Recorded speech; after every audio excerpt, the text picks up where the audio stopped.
Okay, so I'm showing you guys from a different camera angle here just so you can see. So once again, their hands are behind their head. And then what you can do here is sit up a bit. Once again, you can interlace your hands behind their back.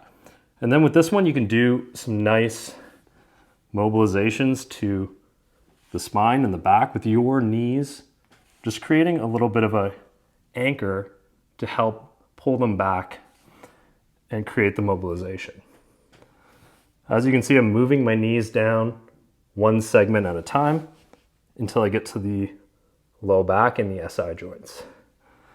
So once again, you could start low and then move up one segment at a time and just creating a nice little back bend for the client.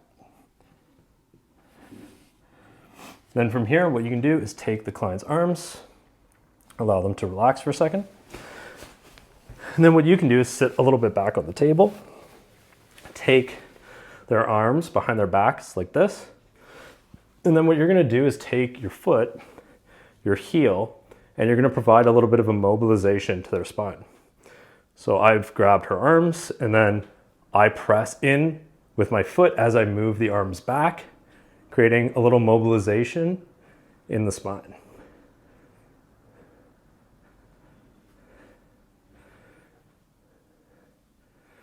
And one thing I will say before you do this is to make sure that your feet are cleaned before the treatment.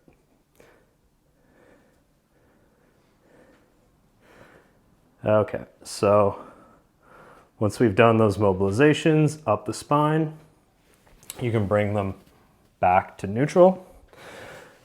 And now we're going to try the two more, I would say, most advanced techniques. So Ashley, I'm actually just going to get you to sit up a little bit further up the table.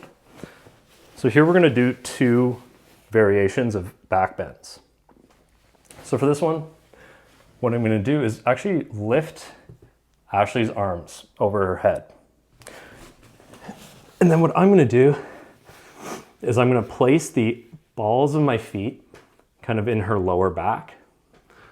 And then I'm going to bring her back. And then I'm going to support her body with the balls of my feet.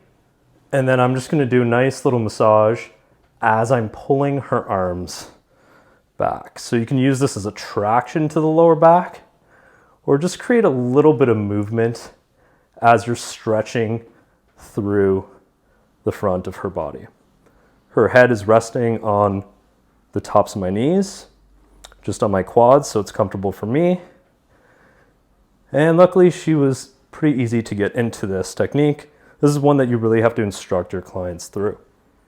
Now, what I can do is bring her arms back, use my knees to bring her back. And now I'm going to show you guys a really much more advanced technique for a nice extreme back bend, I would say. So I'm going to get her to cross her arms with her hands behind her head once again. And then once again, I'm going to interlace. And then I'm going to use my knees to kind of go into her lower back.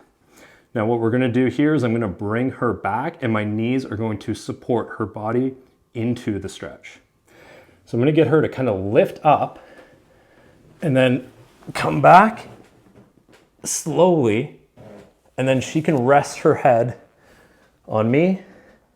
And my knees are providing